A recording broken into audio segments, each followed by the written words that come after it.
Hi everyone. Okay, today I'm going to be reading a book called Rules, and what this book is about is a 12-year-old girl named Catherine who just wants a normal life, which is nearly impossible when she has a brother with autism in a family that revolves around his disability. She spent years trying to teach David the rules from a peach is not a funny looking apple to keep your pants on in public in order to head off David's embarrassing behaviors.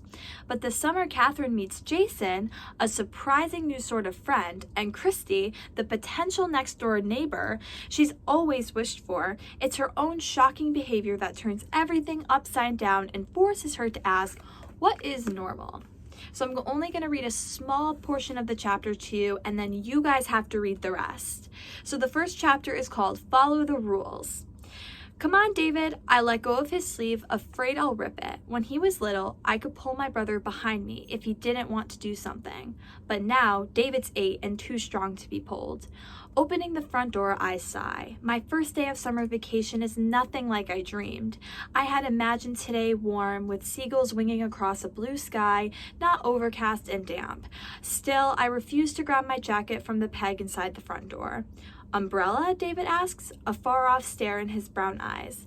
It's not raining. Come on, Mom. Mom said to go to the car. David doesn't move. I get his favorite red umbrella.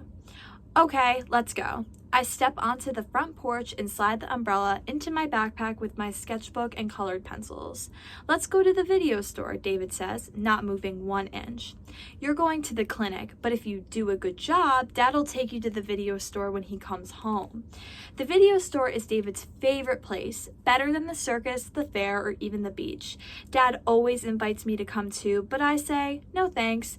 David has to watch all the previews on the store's TVs and walk down each row of videos, flipping boxes over to read the parental advisory and the rating, even on the videos Dad would never let him rent.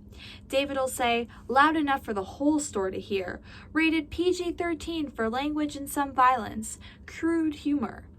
He'll keep reaching for boxes and flipping them over, not even seeing the looks people give us. But the hardest part is when David kneels in the aisle to see the back of a video box a complete stranger is holding his hand.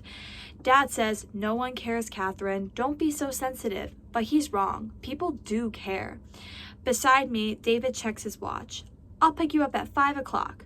Well, maybe 5 o'clock, I say. Sometimes Dad's late. David shrieks, 5 o'clock?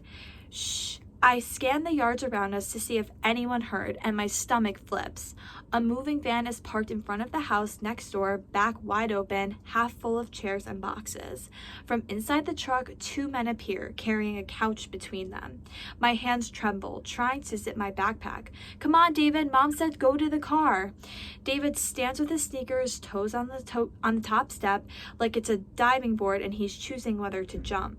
5 o'clock, he says.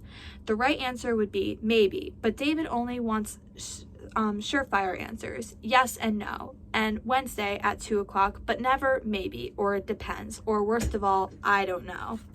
Next door, the movers set the couch on the driveway. If I hurry, I can ask him before they head into the house. Okay, I say, Dad, will you pick up at 5 o'clock? That's the rule.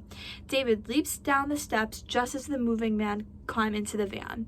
He might not understand some things, but David loves rules. I know I'm setting up a problem for later because Dad's always late, but I have rules too, and one of mine is, sometimes you've got to work with what you've got. I take David's elbow to hurry him. Let's go past the fence and talk to those men. A little spring mud remains under the pine trees near the fence.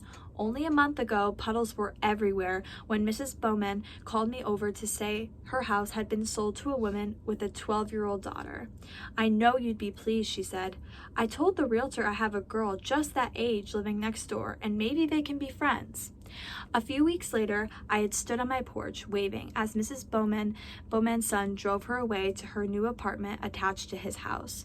It feels wrong that Mrs. Bowman's not living in the gray shingled house next door anymore, and her porch looks empty without her rocking chairs. But I'm tingly with hopes too. I've always wanted a friend in my neighborhood and a next door friend who would be best of all. Usually in summer, I do a lot of things by myself because my best friend, Melissa, spends the whole summer vacation in California with her dad. This year will be different though. The next door The next door neighbor and I can do all of my favorite summer things together, swimming at the pond, watching TV, and riding bikes. We could even send midnight messages from our windows using flashlights and Morse code, like next door friends do in books.